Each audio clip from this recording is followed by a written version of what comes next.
Hola, mi nombre es Tania Arroyo, soy psicoterapeuta del Centro de Salud Mental y Género, soy licenciada en Comunicación y Periodismo y bueno, tengo los diplomados en Codependencia y Comunicación Asertiva. Yo me encargo dentro del Centro de Salud Mental y Género en dar estos temas, ya llevo varios talleres con estos temas, por eso agradezco la invitación para poder llegar a ustedes y poder exponer este tema tan importante que es la dependencia emocional. Hoy voy a empezar a hablar de qué es, cómo es que afecta nuestras vidas y finalmente me voy a enfocar en cómo es que podemos recuperarnos en este tipo de dependencia, y no solamente una dependencia, sino una enfermedad que desafortunadamente afecta a mujeres, a hombres, de diferente forma, sin embargo nos afecta a las mujeres y también afecta a los hombres. La dependencia emocional es un tema que prácticamente tiene un boom, es un tema que se habla en redes sociales, donde han salido libros, donde lo han mencionado ya tanto que a veces es difícil saber qué es, cómo nos afecta, no solamente por el boom, sino de tanta información ya no sabemos si guiarnos por algún lado, si mejor leer cierto tema, o mejor leer un libro, o mejor ir a una conferencia. Lo que sí sé es que algo que nos afecta es difícil detectarla. ¿Por qué es difícil detectarla? Porque se vuelve un estilo de vida, se vuelve tan cotidiano los síntomas y la manera en la que nos afecta que es difícil saber cómo nos está afectando la dependencia emocional. La dependencia emocional no solamente en relación de pareja, la dependencia a nuestra familia, la dependencia a amigos, la dependencia al trabajo, que a veces nos tenemos que enganchar, a veces nos tenemos que agarrar de ciertas situaciones para poder sobrellevar lo que tanto nos ha afectado, no solamente en la vida actual, el hecho de ser hombres o mujeres, todo lo que nos marca esta sociedad en la manera de ser, todo lo que nos marca la forma de vivir, tanto de hombres como de mujeres, y cómo es que nosotras y los hombres pueden llegar a realizar algún cambio dependiendo de cuál es el trabajo de cada uno de ellos y de nosotras. Para mí es importante que ustedes tengan la información, que la puedan discernir no solamente de manera intelectual, sino de manera emocional, que es la invitación que nosotras dentro del centro y yo en personal como psicoterapeuta, la invitación es que podamos resolver ciertas situaciones que no nos lleven a tener relaciones en riesgo, que no nos lleven a tener relaciones en donde tengamos que depender de alguna manera para poder sentirme bien, y lo pongo bien entre comillas, para poder sentir que pertenezco, para poder sentir que soy importante o que soy importante no solamente para alguien, sino para un grupo. El poder trabajar conmigo me va a mí generar ciertas herramientas para poder detectar si yo me encuentro en una relación de dependencia emocional y cómo es que me está afectando. Esto que yo les voy a compartir,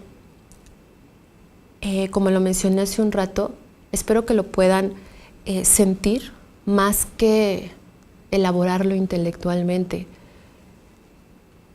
Durante las diapositivas les voy a ir comentando por qué es lo importante de revisarnos para poder establecer unas relaciones de equidad, unas relaciones de respeto, unas relaciones en donde podamos encontrar vínculos amorosos, de comunicación. Vamos a poder viajar con este tema y no solamente quedarnos en los síntomas y en los orígenes, sino también invitarles a que ustedes como maestros, si llega padres o madres de familia, a las maestras, a que somos parte de la formación de niños y de niñas, de jóvenes, que van a ser un futuro, y que nosotros y nosotras marcamos a estos niños, a estas niñas de alguna manera. Ok, pues bueno, empecemos con el tema de dependencia emocional. Se define como una situación de sufrimiento vivida por la persona ante la percepción de no poder escapar de una relación sentimental, que implica un malestar consciente o inconsciente. ¿A qué me refiero con esto? Que muchas veces los malestares de las personas que están dentro de una relación de dependencia emocional no tienen consciente cuál es el malestar. A veces vivimos de una manera, como lo mencioné anteriormente, en el cual nos dictan cómo vivir y cómo relacionarnos, que el malestar puede parecernos cotidiano, que el malestar puede parecernos normal. Puede estar tan inconsciente, sin embargo se puede presentar en síntomas como ansiedad, síntomas como arranques de tristeza, síntomas de violencia, no solamente para nosotras o para nosotros, sino para la gente que está a nuestro cargo.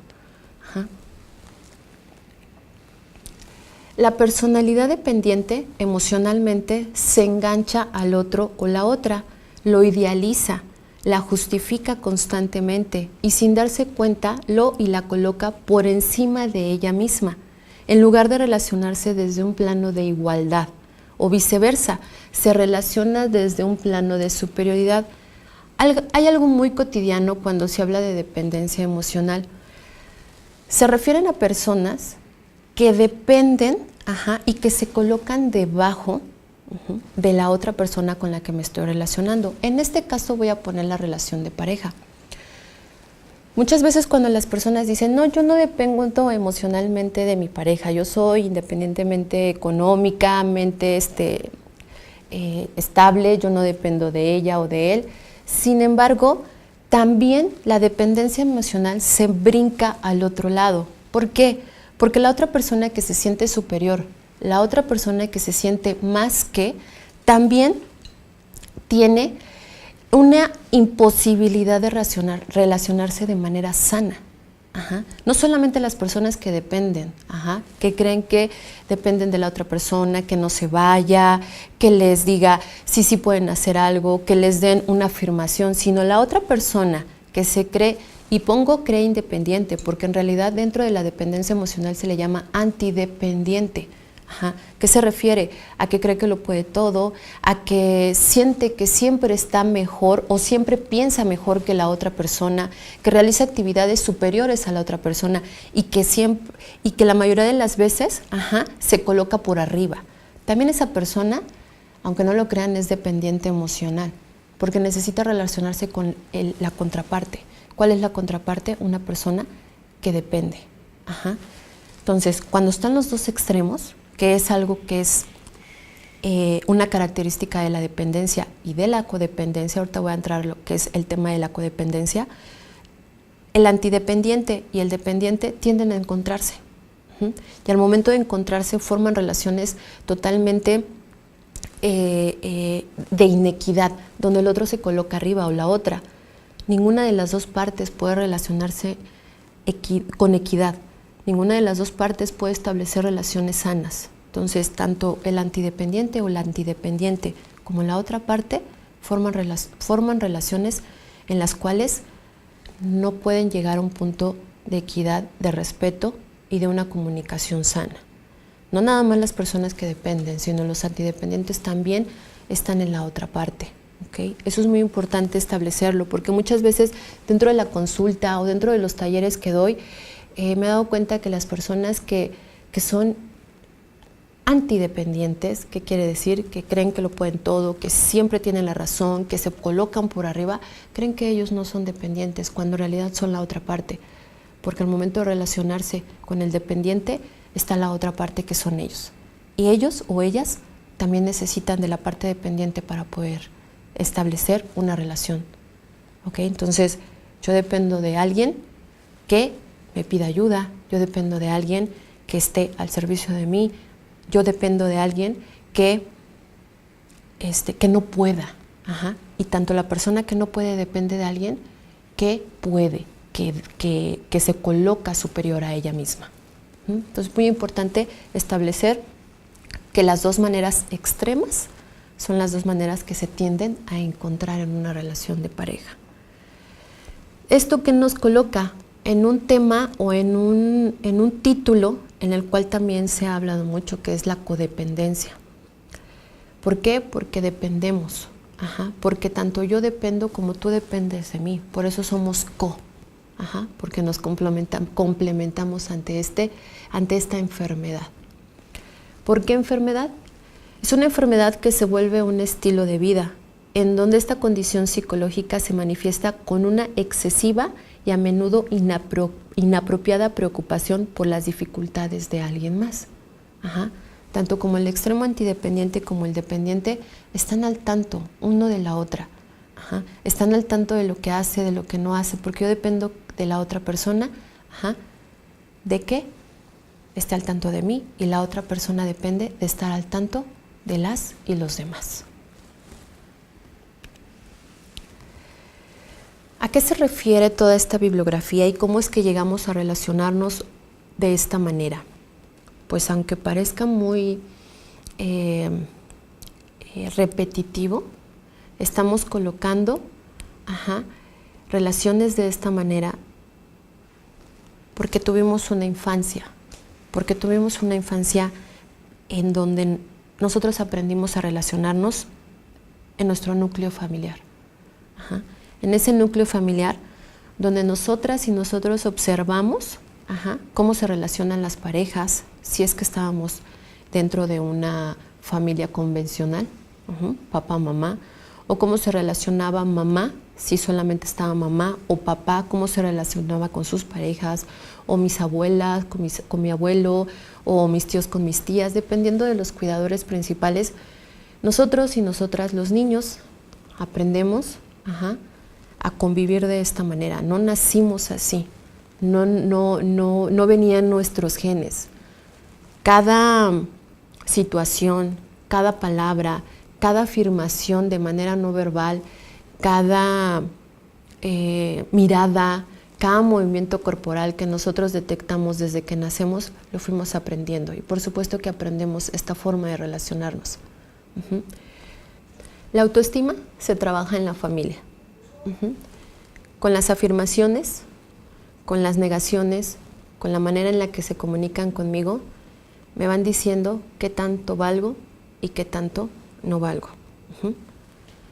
Mi valía viene al 100%. Cuando a mí me comienzan a decir desde niño, desde niña, que yo valgo por lo que hago, no por lo que soy, es donde se va fragmentando esta estima. Como lo mencioné hace un rato, la dependencia se caracteriza por extremos. Irnos totalmente hacia un lado o dar el pendulazo hacia el otro lado. Una de las características es que a lo mejor en una familia que me alimentaron la estima, me puedo colocar con una estima exterior. ¿Qué quiere decir? Que me están dando información que yo valgo por lo que hago. Entonces, a través de las cosas que yo obtengo, me puedo dar cuenta que yo regreso con un 10 a casa después de un examen en la escuela y me doy cuenta que todo el mundo se pone feliz. Sin embargo, yo necesito estar haciendo cosas para que papá, mamá o mis cuidadores principales den hacia mí una retroalimentación positiva, no solo por lo que soy, sino por lo que hago. Y entonces a través de eso, a través de situaciones como son dinero, o obtener a lo mejor una casa, una carrera profesional, que son cosas que son importantes dentro de nuestra vida. Pero si un día yo pierdo eso, lo importante es si un día yo pierdo estas cosas materiales, en mi interior yo no pierda lo que valgo. Y desafortunadamente con estos mensajes en casa, me voy colocando que si yo no obtengo las cosas materiales o no las tengo, entonces yo no valgo. De ese lado se puede ir la estima. ¿O qué otro lado se puede ir la estima? A que me recibo mensajes que yo valgo menos que alguien, cuando son muchísimas críticas, cuando me comparan, cuando recibo regaños por las cosas que estoy aprendiendo, cuando soy niño y niña y estoy aprendiendo a amarrarme las agujetas, a tomar un vaso, y en lugar de recibir una una retroalimentación de que esto no se hace así, esto se hace así, lo que recibo es un regaño, entonces yo me puedo colocar en menos que. Y mi estima va a estar siempre colocada y yo me voy a estar colocando menos que las otras personas. Ese se le llama cuando la autoestima es deficiente, cuando la estima se tiene que estar trabajando o tengo que estar obteniendo algo para poder yo sentirme a gusto, para poder yo relacionarme con alguien. Cuando somos niñas y niños se van fragmentando, se va condicionando mi valía y entonces cuando yo me comienzo a relacionar con alguien, yo me voy colocando menos que o me voy colocando superior que. Y entonces coloco relaciones de esta manera. Y de esta manera no va a haber una relación equitativa, no va a haber una relación sana. Por eso es tan importante trabajar con la estima que yo soy, con la estima que, y lo menciono que yo soy, no que yo tengo, porque la estima se es, la estima no se tiene. Entonces, los niños y las niñas valen por lo que son. Esos mensajes necesitamos trabajarlos. No solamente hacia ellos. Es muy difícil trabajar con niños y niñas si nosotras, como psicoterapeutas en mi caso, y dentro del centro, no hemos trabajado con nuestra estima. Yo no puedo trabajar con alguien, yo no puedo trabajar su estima si yo no he observado primero la mía. Lo mismo es también para todas las personas que en algún momento quieran ayudar, apoyar, a tener círculos que puedan trabajar estos temas. Es difícil llegar a ellos, llegar a estas personas, llegar hacia los jóvenes si yo me coloco con lo que yo sé y no lo que siento. Si yo me coloco con lo que me pasó a mí, es más fácil que yo pueda saber qué le puede estar pasando a esa o a ese adolescente, a ese o a esa niña. Así, lo menciono en esta diapositiva, en donde la autoestima baja, o a veces inexistente, nos da mensajes de que valemos menos que. O la autoestima o estima externa o arrogante, donde nos sentimos especiales y totalmente superiores a las otras personas. Nos dan muchos mensajes de mejor que. Aprendemos la autoestima de nuestros cuidadores principales. Es muy importante que nosotras tengamos un autoconocimiento. Las personas podamos obtener un autoconocimiento para saber cómo yo me coloco en mis relaciones. A veces nos cuestionamos mucho, bueno, entonces, ¿qué hago yo? ¿Por qué me pasa a mí que me relaciono uno o con otro o con otra y no me puedo relacionar de manera sana? Porque el trabajo muchas veces es, ¿qué es lo que me está pasando a mí? Y si yo quiero apoyar a otros grupos, es importante saber qué me pasó a mí y cómo se pueda estar sintiendo la otra persona, porque en algún momento es muy posible que yo me pueda sentir igual que ese niño, esa niña, ese adolescente, que en algún momento yo lo viví. Entonces, esta es la invitación. El primer trabajo que se realiza para poder saber si yo me involucro de manera dependiente o antidependiente es saber qué tipo de estima tengo. Si hay estima, si no hay estima o si hay una estima arrogante. Esa es la invitación a trabajar con la autoestima. ¿Por qué?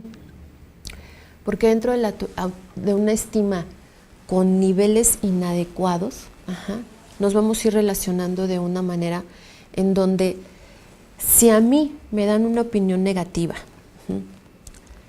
cuando alguien alberga una opinión negativa de mí que me molesta, trato de controlar lo que esta persona piensa para poder sentirme bien conmigo misma. Lo hago discutiendo, racionalizando o negando que haya pruebas de la opinión que tiene la otra persona.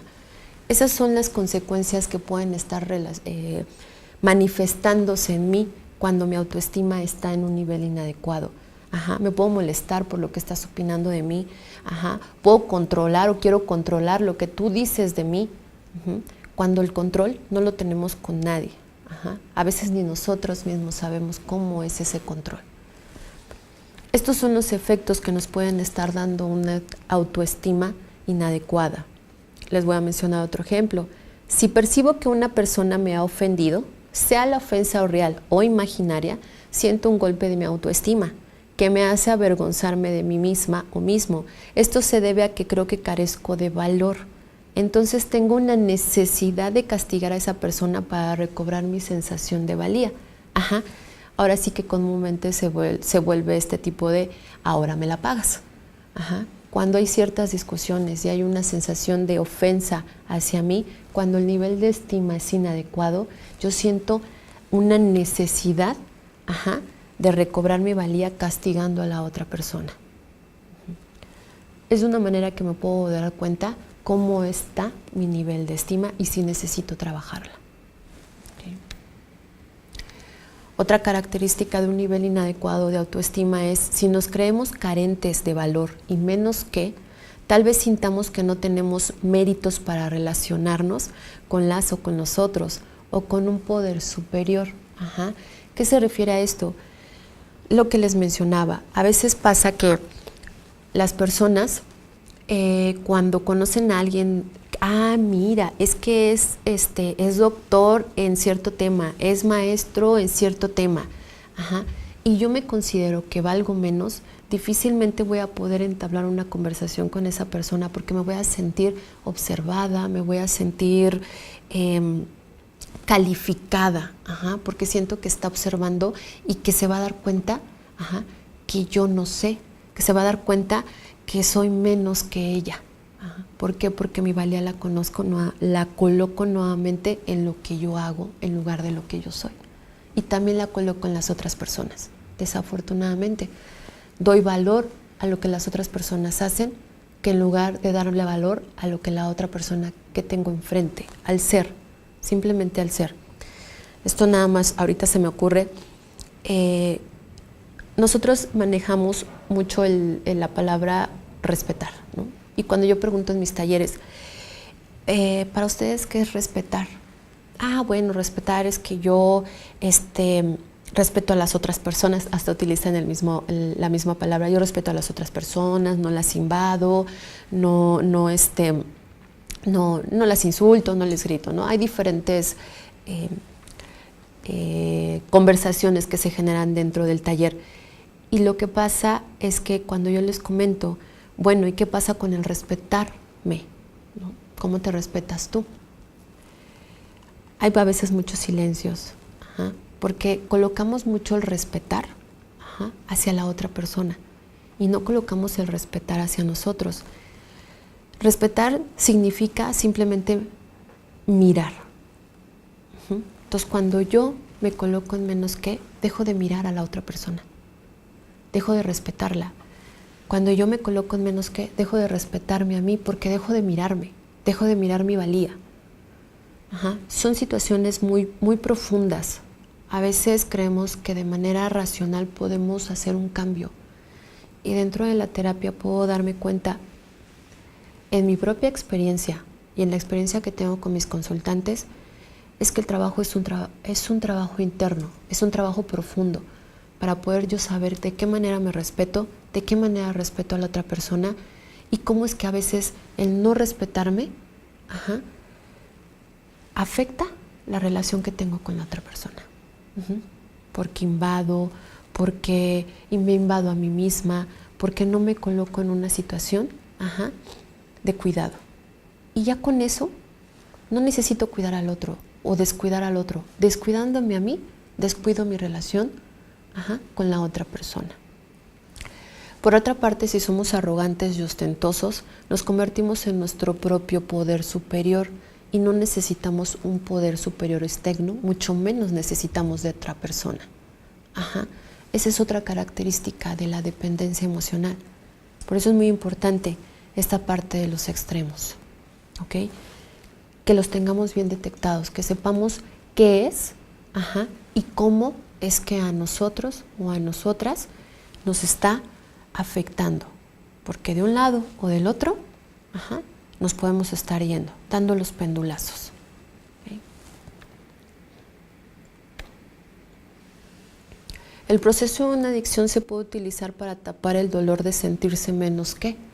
Muchas veces y esto ya lo hemos visto, cuando dependemos en una relación emocional, también hay una dependencia al trabajo, al ejercicio, al cigarro, al alcohol, a las drogas, porque necesitamos estar tapando esa necesidad y necesito depender de algo. Si en este momento no estoy en una relación, o si estoy en una relación, para tapar estas sensaciones que no pueden ser más que no gratas, o sea, son sensaciones que no son gratas, me puedo estar evadiendo a través de ciertas situaciones como es, lo comenté, el alcohol, las drogas, el cigarro, el trabajar más de 8 horas, el mismo gimnasio que ahora ya se han vuelto un tema y que sí es una realidad. Necesitamos estar ocupando la mente, porque si no empezamos a tener contacto con nosotros y a veces no es agradable ese contacto.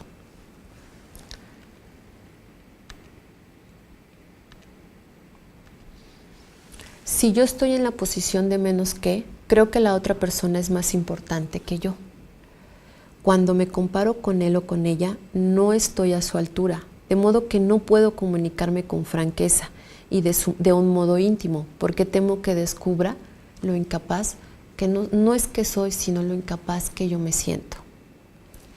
Si mi posición es de mejor que, a menudo envío mensajes indicativos de que juzgo, de que condeno, de modo que para él, el otro o la otra resulta inseguro ser quien es y arriesgarse a la intimidad conmigo. De las dos maneras no nos podemos relacionar. Aquí entra lo que es todo el tema de género. Lo voy a abordar de manera rápida. En nuestro país, las mujeres y las niñas tenemos una forma de criarnos y los niños tienen otra forma de criarnos. La mayoría de las niñas nos crían con una estima de menos que. Desafortunadamente, en donde yo no me siento a la altura, yo no me siento competente, donde yo no me siento con una estima para poder entablar no solo relaciones de pareja, sino relaciones de trabajo, en donde las mujeres necesitamos estar comprobándonos a nosotras si soy capaz o no. Esto obviamente no lo generalizo al 100% de la población femenina, sin embargo sí es una característica en nuestro país. Con los hombres son educados a tú sé propositivo, tú sí puedes, tú inténtale, tú hazlo, y a ellos normalmente se les coloca en una situación en mejor que, en donde lo que yo hago, tú me tienes que seguir pareja. Y estoy hablando de una pareja heterosexual. Sin embargo, esto se repite también en una pareja homosexual, una pareja de lesbianas, una pareja trans, porque independientemente de la orientación sexual, independientemente de toda la diversidad que pueda haber en las relaciones de pareja, estamos inmersos en una cultura que nos va marcando desde pequeños y pequeñas, en donde nos podemos ir a esos extremos. Sin embargo, como mujeres tendemos a ser más receptivas a intentar estar con atención hacia la otra persona, a saber qué necesita, a saber qué quiere, y los hombres a recibir esa atención, a que nos atiendan, esperando que estos temas generen ese cambio, y el cambio se genera sí con nosotros mismos, sin embargo, trabajando en cómo nos ha afectado este tipo de mensajes desde niños y de niñas. Como lo comenté hace un rato, un niño y una niña son valiosos por el simple hecho de nacer, por el simple hecho de estar. Nosotras y nosotros como adultos somos los que vamos limitando esa valía, somos las que vamos afectando esa valía. ¿Y cómo se ven nuestras relaciones? Afectando nuestra estima. Esa es la manera en la que nosotras y nosotros podemos afectar. ¿Y por qué podemos afectar? Porque también nos afectaron a nosotros. Y porque porque también afectaron a papá o a mamá. Y porque a ellos también los afectaron. ¿Ok? Es una cadenita. Que si hay personas que logran romperla, sí, porque yo lo he tenido en consulta. Hay personas que logran cambiar su estilo de vida, sí. Sin embargo, es muy importante tener presente, y lo pueden ver en la las primeras diapositivas. La codependencia es una enfermedad que se vuelve un estilo de vida. Es una enfermedad como tal, se necesita estar tratando, se necesita estar observando, no se tiene que perder de vista, porque si la perdemos de vista, podemos hacer que crezca. No es algo que se nos va a quitar, porque está inmersa en nuestra sociedad, así crecimos. Sin embargo, el trabajo día con nosotros o con nosotras nos da el permiso para poder establecer otro tipo de relaciones. Antes que con los demás y las demás, conmigo mismo o misma. Antes que yo pueda apoyar a alguien más, ¿qué pasó conmigo? ¿Qué pasó para que yo me relacione como me relaciono?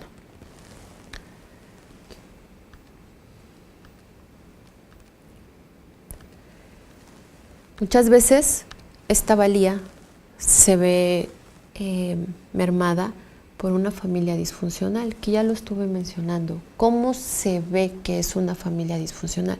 Porque hay abuso. Porque hay abuso de diferentes magnitudes. Porque hay abuso físico, porque hay abuso emocional, psicológico, abuso intelectual. Cuando creemos que los niños no entienden, cuando creemos que los niños no saben, o no se enteran de lo que está pasando. Y vámonos con los abusos más fuertes, el abuso sexual, el abuso físico, donde invadimos lo más sagrado o lo más importante que tiene una persona en este mundo y en esta vida, que es su cuerpo. Cuando nosotras invadimos el cuerpo de una niña o de un niño de manera física, de manera emocional, de manera sexual, le estamos invadiendo todo. Le estamos diciendo, cualquiera puede venir a hacer contigo lo que quiera. Porque yo, que digo quererte, puedo invadirte. La otra persona, en sus relaciones de pareja, puede invadirlo. Ya sea que se vaya al otro extremo, porque muchas personas van a decir, bueno, a mí no me pasa nada, yo me defiendo. No, no te pasa nada porque no permites una relación sana. Tampoco el otro extremo la pasa bien. Entonces, en la familia disfuncional, en la familia que no es nutricia, diría una de las autoras de codependencia que se llama Pia Melody, habla de las familias nutricias. Si esa familia no es nutricia para ese niño, puede causar este tipo de relaciones. Puede causar que haya mensajes en donde no se crea valioso porque le invadimos lo más importante, que es su cuerpo y su pensamiento. Son las características que tiene un niño. Ya hablamos de la valía. Ahora hablemos de vulnerabilidad. ¿Qué quiere decir con características del niño y de la niña?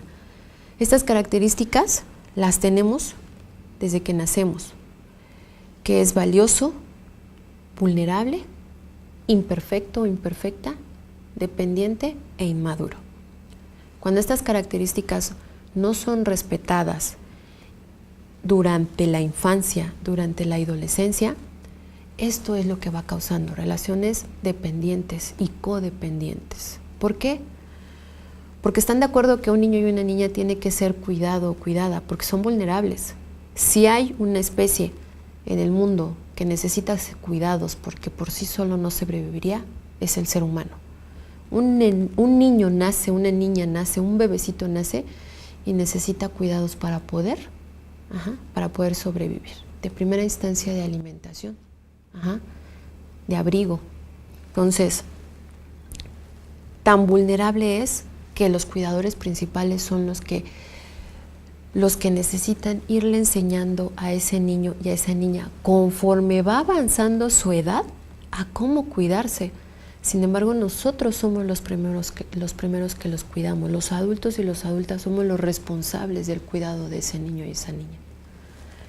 Imperfecto o imperfecta. De primera instancia, todos somos imperfectos, todos somos imperfectas. Y a veces les exigimos a los niños que sean perfectos. Les exigimos que no cometan errores. Les exigimos que levanten el vaso de agua y que lo levanten a la primera y que no se les caiga nunca. Ajá. Les exigimos que se amarren a la primera instancia 2, 3 veces, les podemos enseñar las agujetas cuando están aprendiendo. Y estoy hablando de cosas cotidianas. Ajá. Cosas cotidianas que nos van exigiendo ser perfectos y perfectas. Ajá. Que no van conforme a nuestra edad. Muchas veces hay niñas, y lo digo niñas porque son a veces las que más recae este cuidado, de 10 años, porque lo he tenido en consulta, 11 años, que les exigen la perfección del cuidado de hermanos y hermanas, no solamente del cuidado de ellos, sino a veces hasta de la misma casa, por muchas razones, porque mamá necesitaba salir a trabajar, porque papá no estaba. Hay muchas situaciones que orillan a que esta niña o este niño tenga este tipo de actividades. Sin embargo, pues ahí es donde va mermándose esta imperfección. ¿Por qué? Porque se le está exigiendo que tenga quehaceres que no van con su edad. Y entonces en el libro que les mencionaba de Pia Melody, habla de niñas, niños adultos, que dejan de ser niños. Y de alguna manera se vuelven en esos niños adultos que tienen al cuidado a otras personitas. Y que al crecer, por supuesto que sienten que si fallan en algo no están bien, por supuesto que sienten que si fallan no son perfectas, aunque saben que no hay imperfección, hay una información ahí en donde se exigen la perfección, se exigen ser perfectas o perfectos en ámbitos donde no existe, nadie es perfecto. Y si desde niños les vamos dando esa información, cuando hay una falla, cuando hay algo incorrecto que se hizo, hay un castigo muy fuerte, aquí y aquí. Hay un castigo para ellos mismos y ellas mismas, se autocastigan. ¿Okay? Otra característica es que los niños y las niñas son dependientes. O sea, ese es algo que es invaluable. Los niños y las niñas son dependientes, dependen de nosotros. Nosotros necesitamos darle esas necesidades, necesitamos cubrirles esas necesidades. Si no les cubrimos esas necesidades de juego, de recreo, de comida, pues difícilmente van a poder crecer con esa valía que es necesaria, difícilmente van a poder saber qué es lo que necesitan. Una característica dentro de la codependencia, de los y las codependientes, es que no sabemos a veces qué es lo que queremos. No tenemos claro qué es lo que queremos, hacia dónde dirigirnos. No tengo claro qué necesito, qué quiero de alguien más o qué quiero de la simple situación que esté viviendo. Y cuando me relaciono con la otra persona, muy aquí abajito, abajito del consciente, está esa necesidad de que la otra persona sepa qué es lo que yo necesito. Yo necesito que la otra persona, literal, me diga qué necesito. ¿Por qué? Porque si desde niño no tuve cubierto las necesidades primarias, mucho menos las secundarias, que son las emocionales. Si yo no sé distinguir entre lo que necesito y lo que quiero, no lo voy a poder saber. Llega otra persona, y si esa persona no cubre esa necesidad, es donde empieza nuevamente. ¿A qué? A que esa relación se vuelva de inequidad, en esa relación donde no haya una par, en donde yo resuelvo mis necesidades, la otra persona resuelve sus necesidades y podemos ir caminando juntos.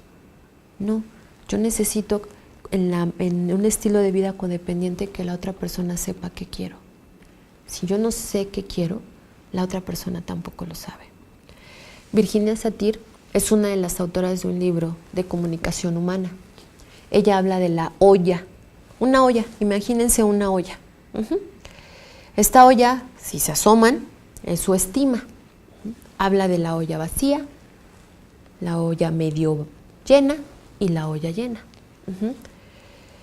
Si yo traigo mi olla vacía y la otra persona trae la olla vacía con expectativas que la otra persona me llene mi olla, y la otra persona con las expectativas de que yo voy a llenar su olla, imagínense dónde va a llegar esa relación.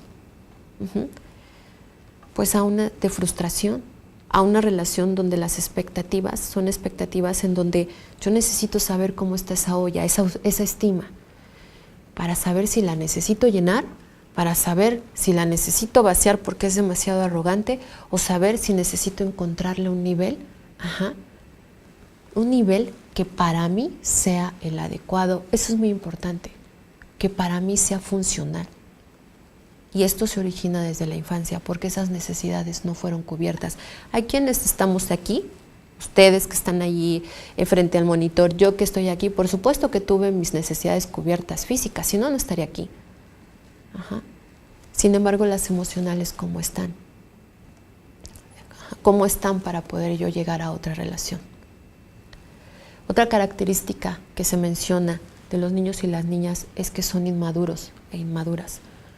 Nosotras como cuidadores o cuidadoras necesitamos ayudarles a madurar, a ir viendo cómo se van a resolver los problemas, a ir viendo cómo se resuelve una situación, cómo se habla un enojo, cómo se expresa un miedo, cómo se expresa una tristeza. Y a veces como adultos no lo sabemos. Como adultos no sabemos siquiera expresar mi enojo. ¿Cómo lo voy a expresar? ¿De manera iracunda? ¿De manera que asusten o que me hayan asustado a mí de niño o de niña?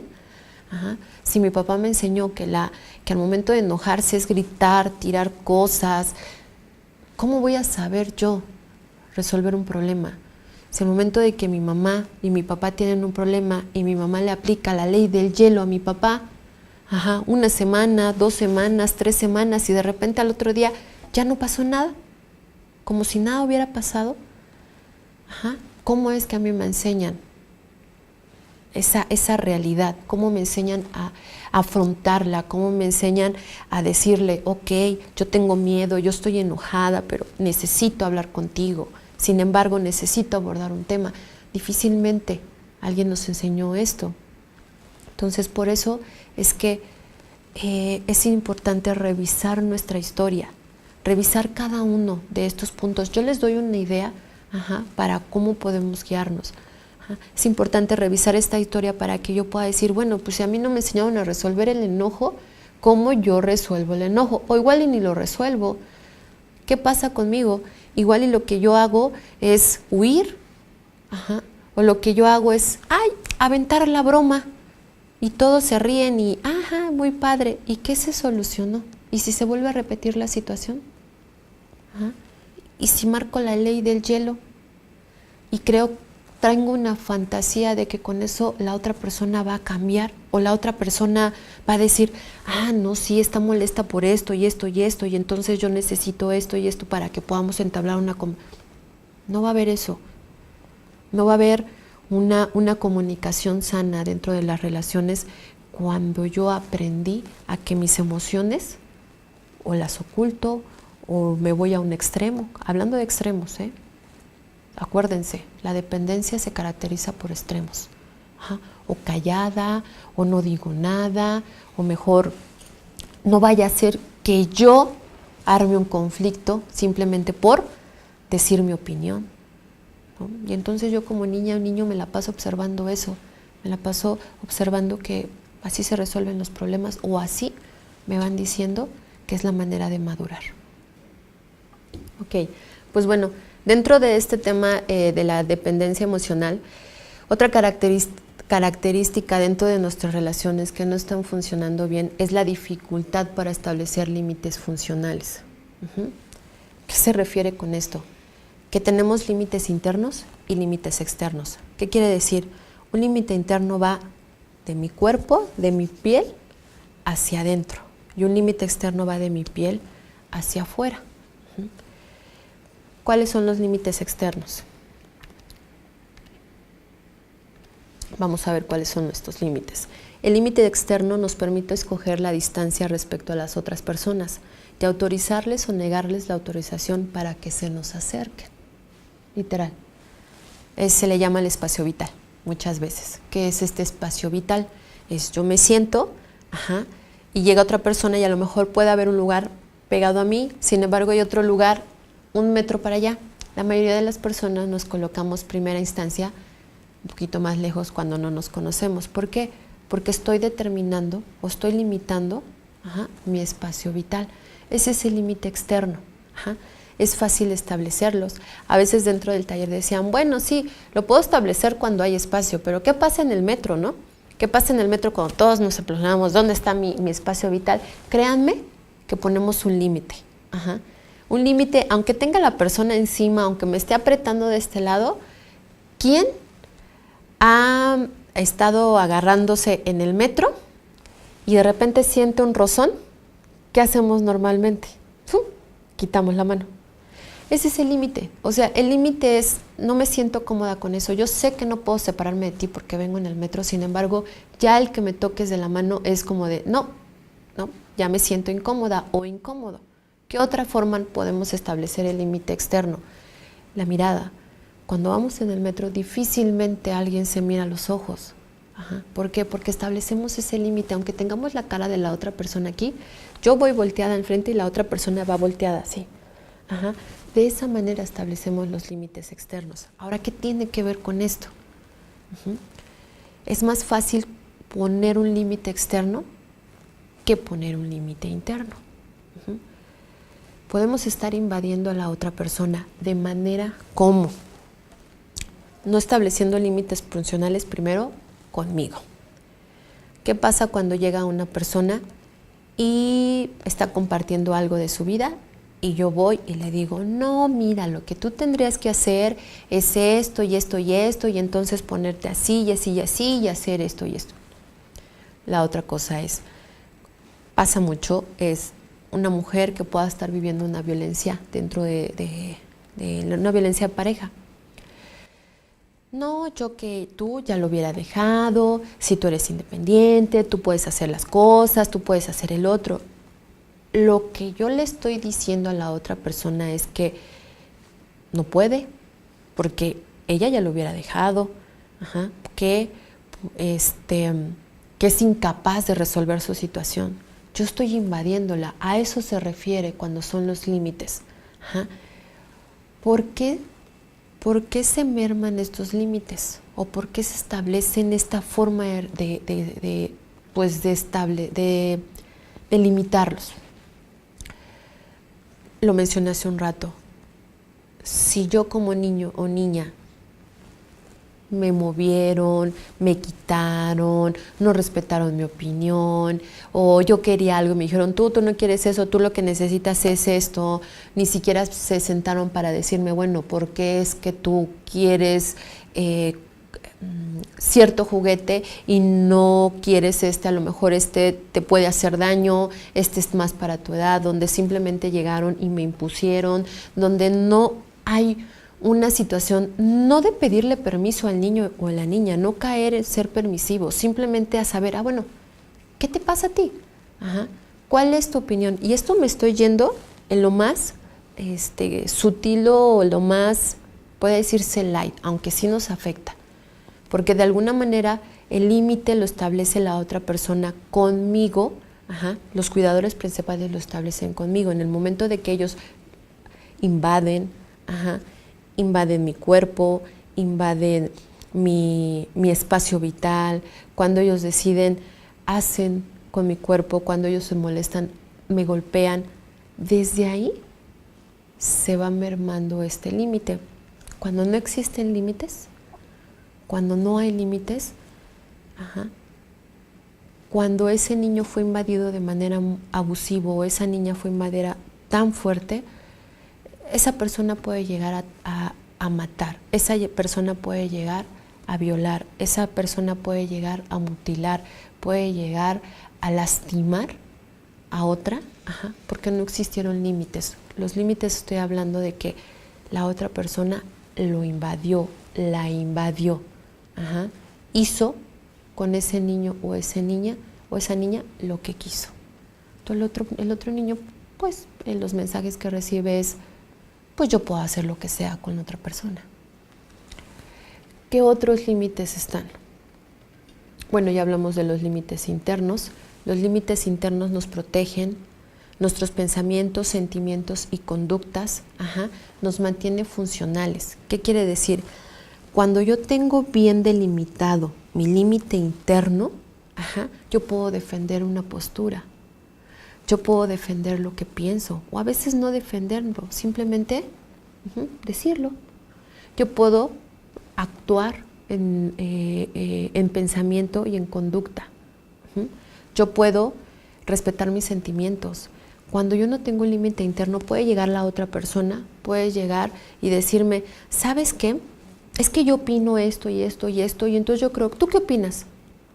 No, pues sí, creo que sí está bien lo que tú estás diciendo, ¿no? Y llega otra persona.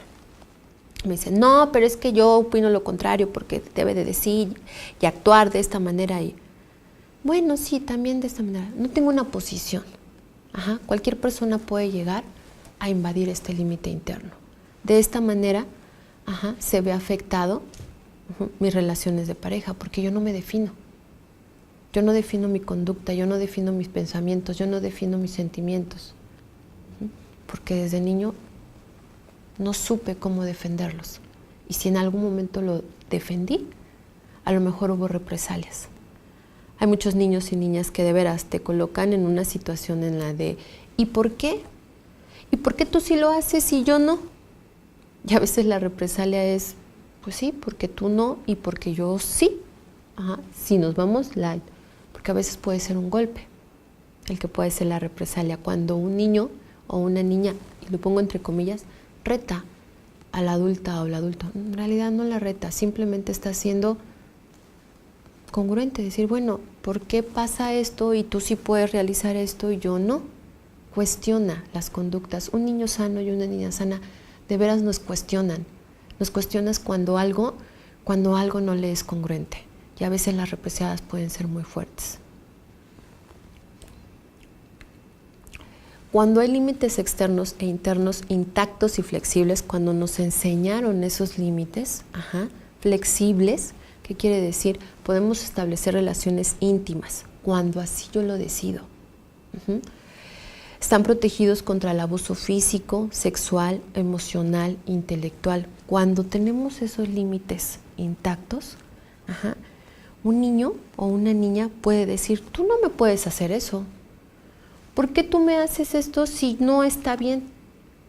Porque fue alimentado, porque fue respetado, porque su opinión cuenta. Aunque tenga 3 o 4 años, es integrante de una familia. No es estarle pidiendo permiso a ese niño o estar pidiendo la opinión, es simplemente el que tú le preguntes al niño, ¿y qué opinas? Imagínense la fuerza que se le da a ese niño simplemente decir, ay, me preguntaron y yo qué opino de esto. Siempre y cuando respetemos o veamos la edad en la que está ese niño y esa niña. ¿Qué tema puede abordar ese niño y esa niña? Así es como nosotros fomentamos esos límites. Como les comenté, cuando no hay límites, podemos llegar a dañar a otra persona. Podemos llegar a lastimarla. Los límites se enseñan. Los niños y las niñas no tienen límites, no saben cómo protegerse. Los principales cuidadores tienen que proteger al niño o a la niña del maltrato. Sin dejar de respetarlo, los cuidadores tienen que hacer saber cuando son abusivos. Cuando son abusivos. Estos niños, como no tienen límites, pueden a lo mejor agarrar y hacer un berrinche a mitad del centro comercial. Porque sí, porque no tienen límites, porque necesitamos enseñárselos. ¿Cómo resuelvo yo como adulto o como adulta esta situación? Si yo no supe cómo resolverlo en mi niñez o no lo supieron resolver y yo no lo aprendí, difícilmente voy a lidiar con ese niño o con esa niña de una manera sana. Puedo tener represalias para que su conducta cambie. ¿Vale? Como lo comentaba, puede haber límites inexistentes en donde podemos lastimar, a grado de matar a alguien, porque yo puedo hacer eso, porque yo me creo con la facultad de invadir a una persona de esa magnitud. Cuando las personas, y lo voy a decir así, neuróticas, como yo, como las que funcionamos, como las que vamos a la escuela, como las que conseguimos un trabajo, como las que tenemos una familia.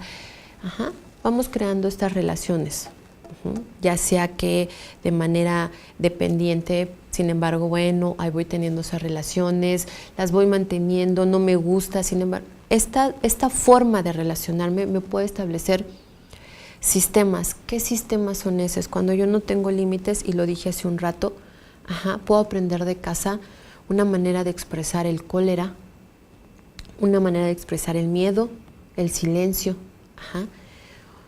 Estos sistemas yo los voy aprendiendo, cómo expresarlos o cómo no expresarlos. Y me va teniendo, en lugar de límites, lo único que me va poniendo son muros. Muros que se van colocando más grandes y más grandes y más grandes, hasta llegar a un momento en que para mí es muy difícil poder tener una relación sana. Para mí es muy difícil poder tener una relación equitativa, porque la manera en la que yo establezco o la manera en la que yo expreso ese cólera puede dañar a la otra persona y me puede dañar a mí. Y en lugar de haber una comunicación, lo único que hay es insultos, lo único que hay es violencia. Otro sistema que me puede a mí estar afectando es que me puedo ir hacia el miedo. Si yo tengo miedo, lo único que levanto también es muro. Ese muro tampoco me permite relacionarme con la otra persona. Si no logro expresar ese miedo, el miedo que me da que la otra persona grite, el miedo que me da que la otra persona me deje de hablar, el miedo que me da que la otra persona me golpee, hablando de situaciones extremas, por supuesto que no voy a establecer relaciones. No voy a tener límites, lo único que voy a poner, sí, me pegaste, sí, me insultaste, levanto mi muro, de cólera, de miedo, de silencio o de palabras. ¿Cómo puede ser de palabras? Cuando no dejo que la otra persona hable, cuando yo solamente estoy hablando en un monólogo, y si la otra persona quiere decir su opinión, yo sigo, y en lugar podría decir, bueno, yo ya tuve una conversación con alguien con mi pareja, un ejemplo, para poder arreglar este problema, y en realidad lo que hubo es un monólogo, y no me permitió establecer una relación, sino simplemente voy construyendo esos muros que al final me vuelven en una sensación de no ser escuchado o escuchada, o de ser ignorado o ignorada ante este tipo de situaciones. Por eso es muy importante que revisemos qué tanto nuestros límites se afectaron, qué tanto aprendimos a expresar este tipo de emociones, para poder saber si yo las expreso o si no las expreso. Porque si yo quiero hablar de algo que me está pasando, necesito saber cómo yo he hablado antes o cómo aprendí a que eso se habla, si es que se habla. Tenemos el movimiento de ida y vuelta entre muros y límites inexistentes, donde yo puedo invadir a la otra persona completamente, o donde yo puedo colocar mi muro de silencio.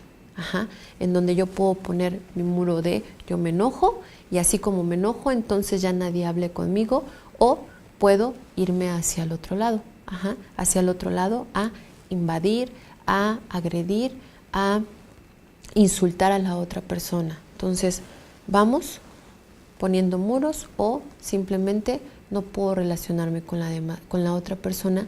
¿Por qué? Porque voy colocando ciertas situaciones que no me permiten estar en contacto con la otra persona, mucho menos conmigo.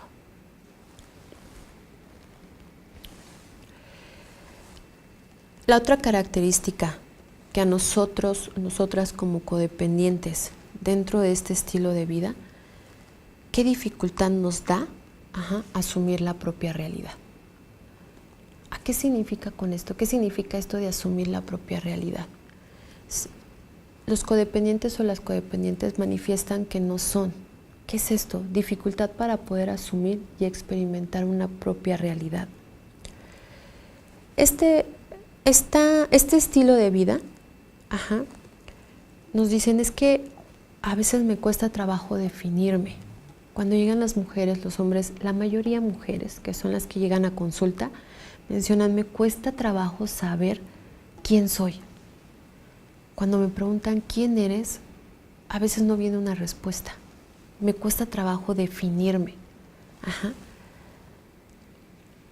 Asumir la propia realidad es qué soy, quién soy, cómo me relaciono con las otras personas, qué hago, qué no hago, qué consecuencias tienen mis acciones, cómo resuelvo estas consecuencias. A veces nos cuesta trabajo llegar a ese punto, llegar a saber, a conocer qué nos pasa, qué es lo que me lleva a mí a tomar una decisión. A veces nos colocamos en esa decisión y ya no supimos, a ver, ¿en qué momento me coloqué yo aquí? ¿Cómo es que llegué aquí? Esa es una de las consecuencias, uno de los síntomas, una de las formas, tanto como lo de la estima, los límites y asumir nuestra propia realidad. Vamos con 3. Ajá. ¿A qué se refiere? A que necesito que las otras personas me estén definiendo. Y me pasa. Cuando le pregunto a alguien, oye, ¿y tú cómo eres? Bueno, a mí me han dicho, por ejemplo, mi mamá me dice que soy muy trabajadora, o mi hermana me dice que soy empática, o, ¿no? Vienen a veces muchas referencias de lo que les han dicho. Le dije, ok, eso es lo que dice tu mamá, eso es lo que dice tu papá. ¿Qué te dices tú? ¿Cómo eres? Y a veces llega esto, un silencio. Ajá. Cuando quitamos al papá, al esposo, a los hijos, a la esposa, a las amigas, a los amigos, viene un silencio de saber, bueno, ¿cómo soy? ¿Quién soy? ¿Qué necesito? ¿Qué quiero? Me cuesta trabajo saberlo. A esto se refiere cuando nos cuesta trabajo asumirnos a nosotros mismos. La realidad tiene 4 componentes. ¿Qué son esos 4 componentes? Nuestra realidad nos da 4 componentes. Nuestro cuerpo, el pensamiento, lo que pensamos, nuestros sentimientos y la conducta. Nuestro cuerpo es lo que parecemos, cómo funciona nuestro cuerpo. Puede ser algo tan sencillo como a veces no estar en contacto, o sea, no saber qué onda conmigo, como puedo traer de veras un dolor por días, por meses y por años. Ajá. Y de veras, la gente o nosotros mismos decimos, es que sí lo tengo, sin embargo, no me cuesta trabajo como ir a atenderlo, no hay un contacto con su cuerpo. A eso me refiero con asumir la realidad. Uno de los primeros componentes es el cuerpo. Saber cómo funciona, saber qué me hace falta, saber que necesito ir al baño, saber que necesito darle de comer a mi cuerpo. Eso nos da la realidad, cosas cotidianas, no cosas de irse a meditar, no, cosas tan cotidianas como saber si necesito cambiar mis hábitos, saber si quiero cambiar mis hábitos. Todo esto es la realidad en la que estamos inmersos o inmersas. El pensamiento, que es el otro componente. ¿Cómo damos sentido a los datos recogidos? ¿Cómo es que lo que yo pienso se procesa aquí? Con todo lo que traigo aquí, mi historia de vida, lo que he aprendido, lo que creo, las creencias, todo lo que traigo aquí, cuando llega una información se procesa, va teniendo filtros y entonces yo lo proceso de alguna manera. Eso me da mi realidad, ¿ok? Cómo yo proceso las cosas, cómo toda la información que me llega, lo que yo estoy pensando ahorita o la misma información que pueden leer y que yo puedo leer, no llega igual. Porque el filtro es diferente. Podemos estar de acuerdo. Podemos a lo mejor filtrar de una manera, por eso es que están las amistades. Por eso que yo empatizo más con alguien más y con alguien no. ¿Okay? Sin embargo, el filtro es aquí y yo solamente tengo mi historia. Eso es lo que nos da la realidad. Los sentimientos, nuestras emociones, lo que sentimos, y la conducta, lo que hacemos y no hacemos, lo que decido hacer, lo que no decido hacer. ¿Ok? De esos 4 componentes está mi realidad. Nuestra realidad física es el aspecto personal. Nuestro atractivo, el tamaño de mi cuerpo, el modo en el que actúa mi cuerpo, a eso se refiere. Cómo está constituido mi cuerpo. Y una de las situaciones que se afecta mucho cuando hay abuso constante en la niñez, hablando de esto en específico, cuando hay anorexia, ustedes, han escuchado o se sabe que las personas que sufren, que tienen esta enfermedad, literal en el espejo, se ven de otra manera. Se ven obesas, cuando en realidad son personas delgadas. Aquí es donde se distorsiona. A esto me refiero cuando nuestra realidad se distorsiona. Eso ya llevándolo a algo extremo. Algo cotidiano es que no me gusta mi cuerpo, es que estoy muy acá, es que ya le voy a cambiar ya le voy a cambiar el vestuario, es que no me gusta cómo me queda este vestido, es que lo que vemos al frente no nos gusta, y si no nos gusta lo que vemos, pues no nos gusta nuestra realidad. ¿Ok? Entonces se va distorsionando. Es una situación que tenemos constantemente dentro de este estilo de vida, que es la codependencia. El pensamiento. Estos datos llegan a la mente desde los sentidos, de modo que todo lo que vemos, oímos, olemos, gustamos y tocamos se considera un dato recogido, que es la percepción. ¿Cómo se daña la percepción? Un ejemplo. Cuando un niño o una niña presencia una discusión, una pelea, vamos a hablar de papá y de mamá, de una familia convencional. Mamá llorando, a lo mejor papá gritando, situaciones muy violentas, el niño o la niña escuchando. Al siguiente día, en la mañana, se levanta mamá, se levanta papá, o la dinámica que tengan, y el niño comienza a ver que todo está como si no hubiera pasado nada. O la otra situación, la mamá está llorando y el niño dice, ¿qué te pasa? O le pregunta, o se acerca, o lo que puede hacer con la mamá, y la mamá, no pasa nada, todo está bien. Yo como adulta puedo decir, no está bien, lo hace, pues porque le cuesta trabajo hablar de eso. Sin embargo, un niño y una niña de veras pueden decir, ¿cómo que está bien? Pero estaba llorando hace un rato, o anoche se peleó con mi papá, o anoche gritaron. De esa manera se puede dañar nuestra percepción, y entonces podemos dañar o ir dañando la manera en que recogemos estos datos.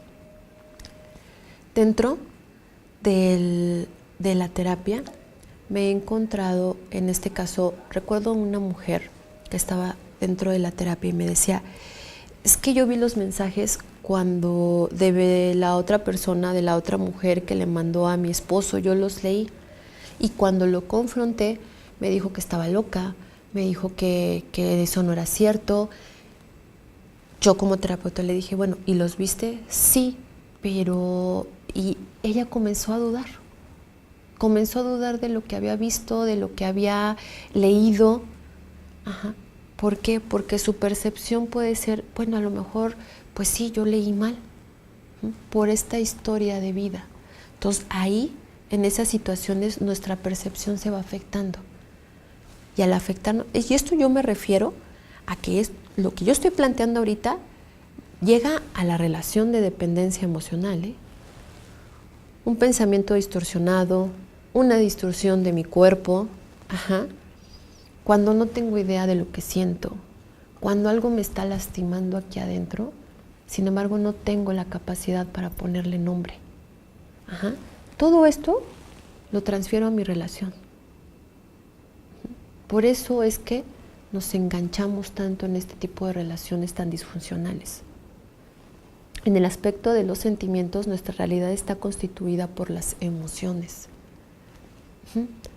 Si me cuesta trabajo saber qué siento, si me cuesta trabajo sentir, ¿Por qué nos puede costar trabajo sentir?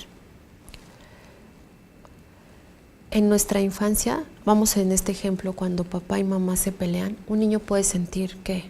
Miedo, angustia, a lo mejor puede enojarse por lo que está viendo, a lo mejor puede sentir vergüenza porque a lo mejor no están solos, sino están acompañados, están en la calle. Todos estos sentimientos pueden ser tan fuertes que yo como niño digo, no, mejor no lo siento, mejor me distraigo, mejor evado, mejor hago otra cosa. Ese niño va creciendo y va haciendo lo mismo cada vez que se siente vulnerable, cada vez que se siente que algo lo o la amenaza, y entonces los sentimientos se van bloqueando. Llegar a un punto en el que me cuesta trabajo saber cómo estoy, qué estoy sintiendo. Y si llego a sentir algo, no, enseguida lo tapo. O me doy permiso de expresarlo. En género, como hombre, les dan permiso de enojarse, ¿no? Es más fácil enojarse, es más fácil la ira, es más fácil violentarme. Por eso es que los hombres jóvenes mueren en situaciones violentas. La estadística es muy alta, porque esto sí se me permite. A las mujeres se nos permite más expresarnos de manera de llorar, deprimirnos. Las dos maneras de expresar estos sentimientos, enojo y tristeza, vienen acompañados de todos los demás sentimientos, de tristeza, de miedo. Sin embargo, solamente el enojo sale en la mayoría de los hombres, no en todos. Sin embargo, las estadísticas no nos mienten. Los hombres jóvenes mueren más en situaciones violentas. Y a las mujeres se nos permite expresarnos más de una manera de tristeza. Aunque el enojo pueda estar atrás, para mí es más permitido expresar la tristeza, ¿okay? Porque el enojo no me es permitido. Esto hablando de los sentimientos y mi conducta. La conducta, lo que hago, lo que no hago. Eso constituye mi realidad conductual, hacia dónde me conduzco, y trae consecuencias. Esas consecuencias, ¿cuáles son? Que yo no me puedo establecer en una relación si yo no conozco cuáles son las consecuencias de mis acciones. Entonces, si yo no me hago cargo con las acciones que tomo, difícilmente me voy a hacer cargo en una relación. ¿Okay? Me voy a colocar como víctima. Me voy a colocar que las situaciones me llevaron a colocarme ahí, cuando en realidad lo que yo decido es lo que me coloca en la relación en la que estoy. Nadie me llevó de la mano, nadie me agarró y me dijo, tú te vas a relacionar con esta persona.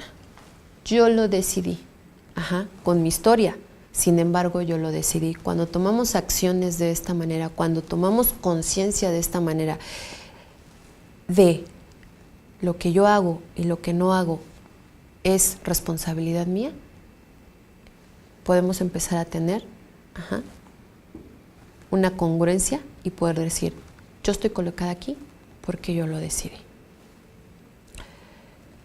Todo esto que yo les he estado compartiendo es parte de los síntomas, es parte de que el llegar a una relación de dependencia emocional no fue de, ay, aquí estoy y pues yo me relacioné aquí y quién sabe por qué me pasó esto. No, es porque tenemos una historia, es porque tenemos una forma y una manera en la que aprendimos a relacionarnos. Nadie podemos salir de una dependencia emocional si no hay un trabajo con nosotros y con nosotras mismas, si no hay una revisión de qué fue lo que nos pasó como niños o como niñas, qué fue lo que me pasó en mi adolescencia para llegar a la realidad que tengo hoy. Nosotros y nosotras como adultos tenemos una responsabilidad. ¿Y la responsabilidad cuál es? el poder trabajar con mi estima, el poder trabajar con mis límites, el poder trabajar con mis emociones, el poder trabajar con las consecuencias de mis acciones, para que si yo tengo a cargo, como papá o mamá, hijos e hijas, como maestros o como maestras, si yo tengo a cargo a niños y a niñas, puedo acercarme de una manera sana. Si yo no conozco lo que me pasó, si yo no sé y no quiero saber lo que me pasó, difícilmente voy a poder contactar con esos niños y con esas niñas. Lo voy a poder hacer a lo mejor de manera intelectual. Sin embargo, me va a costar trabajo a saber cómo se sienten ellos. ¿Por qué? Porque yo no quiero tocar el cómo me sentí yo. Porque yo no quiero tocar qué fue lo que me pasó a mí. Y esto es una invitación a un trabajo personal. Hay una autora que se llama Jen Shinoda que habla de los círculos concéntricos. Estos que se van haciendo más grandes. Si yo logro cambiar mi realidad, créanme que voy a poder tener, relaciones diferentes cuando yo cambio, cuando yo coloco mi responsabilidad en mí misma. Si yo no logro cambiar mi realidad, difícilmente voy a cambiarlo en mis relaciones personales. De esta manera es la invitación a poder revisarse para poder tener estas formas funcionales, nutricias, para niños y niñas, para estos adolescentes que lo necesitan, que lo piden, aunque no lo pidan de manera verbal. De antemano, muchísimas gracias por su atención. No olviden, el trabajo es continuo. Si ustedes deciden iniciar un trabajo de manera personal, siempre cuidado, siempre respetuoso y teniendo en cuenta que al final sí voy a afectar y si yo voy a convivir con la otra persona, necesito saber cómo es que yo llego a ese tipo de relación. Cómo es lo que necesito, cómo y qué es lo que necesito. Gracias.